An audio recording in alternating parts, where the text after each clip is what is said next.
नई दिल्ली से प्रत्याशी बांसुरी स्वराज से खास बातचीत की और क्या कुछ कहा उन्होंने, जरा सुनते हैं। राजधानी दिल्ली से बीजेपी ने अपने 5 लोकसभा उम्मीदवार घोषित कर दिए हैं और ऐसे में नई दिल्ली से युवा और अधिवक्ता बांसुरी स्वराज को जो है प्रत्याशी बनाया। मैम, सबसे पहले सुदर्शन न्यूज़ की तरफ से आपको बहुत बहुत शुभकामनाएं। और टिकट आपको मिली है, क्या तैयारियां चल रही है और इसे किस प्रकार देखते हैं पार्टी नेतृत्व को लेकर?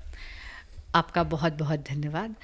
कृतज्ञता ज्ञापित करना चाहूँगी हमारे यशस्वी प्रधानमंत्री श्री नरेंद्र मोदी जी के प्रति, माननीय गृह मंत्री श्री अमित शाह जी के प्रति, हमारे राष्ट्रीय अध्यक्ष माननीय जेपी नड्डा जी के प्रति, संगठन महामंत्री माननीय बीएल संतोष जी के प्रति, प्रदेश अध्यक्ष वीरेंद्र सचदेवा जी के प्रति, प्रदेश में संगठन महामंत्री पवन राणा जी के प्रति, दिल्ली प्रदेश के इंचार्ज बड़े भाई जय पांडा जी, बड़ी बहन अलका गुर्जर जी और प्रत्येक भारतीय जनता पार्टी के कार्यकर्ता के प्रति कि उन्होंने मुझे इस योग्य समझा कि अवसर मुझे दिया है।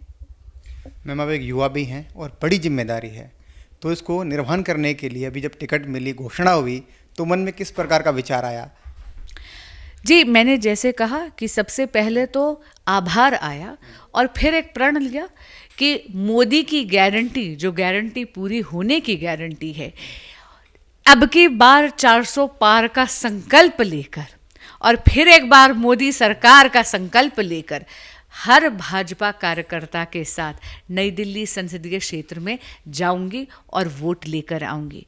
क्योंकि मैं आपको सच कहूं तो ये टिकट केवल मेरी नहीं है, ये प्रत्येक भाजपा कार्यकर्ता की टिकट है। मैम, बात करें तो माताजी की बात करें अगर, तो उनका बहुत बड़ा बलिदान, बहुत बड़ा संघर्ष रहा है देश को संजोने में, बनाने में, और आज जो परिस्थितियां हैं तो उनका बहुत बड़ा योगदान भी रहा है। तो पारिवारिक जो आपकी स्थिति रही, माताजी का भी कुछ मार्गदर्शन, तो कुछ बिंदु ऐसे ध्यान में आते हैं? जी देखिए, मैं जो भी हूँ, मेरा व्यक्तित्व तो एक शिल्पकार की तरह मेरी माँ ने ही गढ़ा है। उनके ही दिए हुए संस्कारों का सारांश हूँ। उनकी कमी बहुत महसूस हो रही है। जहाँ भी होंगी मैं जानती हूँ कि उनका आशीर्वाद भी मुझ पर बरस रहा होगा। शायद वो मेरी बलाइयाँ भी ले रही होंगी। मैम, आपके जो प्रतिद्वंदी की बात करें तो आम आदमी पार्टी की तरफ से सोमनाथ भारती है जी। अभी धरातल से भी जब कार्यकर्ता मिलने आ रहे होंगे तो कितना लगता है कि कितना कंपटीशन होगा, या आप एक तरफा कार्यकर्ता आपको मोदी लहर में ले जाएंगे? बाबा सोमनाथ का आशीर्वाद तो हमारे यशस्वी प्रधानमंत्री श्री नरेंद्र मोदी जी के सिर पर है। सामने कोई भी सोमनाथ खड़ा हो, उससे फ़र्क नहीं पड़ता। लेकिन मैं जनता जनार्दन को पूरी विनम्रता से कहती हूँ और निवेदन करती हूँ कि ये चुनाव मोदी जी की विकास की नीतियों पे और मोदी जी की गारंटी पर हम लोग लड़ने वाले हैं।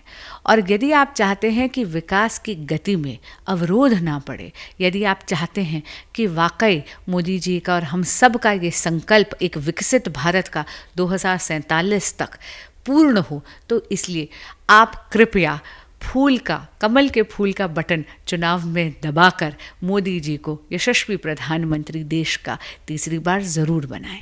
मैम, दिल्ली की बात करें तो 7 लोकसभा सीट है, कितना आश्वस्त हैं कि 7 में से कितनी सीट मिलेंगी? दिल्ली की जनता, मैं जानती हूँ, मुझे मायूस नहीं करेगी। मेरी भविष्यवाणी सचाएगी। 7 में से 7 सीटें भाजपा की झोली में डालेगी। मैम, धन्यवाद बात करने के लिए। बहुत बांसुरी स्वराज थी जिन्होंने कहा कि पहले तो पार्टी नेतृत्व का धन्यवाद करती हैं कि उनके ऊपर बड़ा विश्वास जताते हुए बड़ी जिम्मेदारी दी है। उन्होंने कहा है कि वो माताजी के द्वारा जो भी उन्होंने सीखा है, पालन पोषण लिया है, वही पार्टी के लिए काम करेंगी, सेवा करेंगी और निश्चित तौर पर अपनी सीट को जीतेंगी। इसी के साथ उन्होंने कहा है कि दिल्ली की 7 सीटें बीजेपी जीतने वाली है और प्रधानमंत्री नरेंद्र मोदी की नीतियों को लेकर वो धरातल पर उतरेंगे। दीपक खामरा, सुदर्शन न्यूज़, दिल्ली।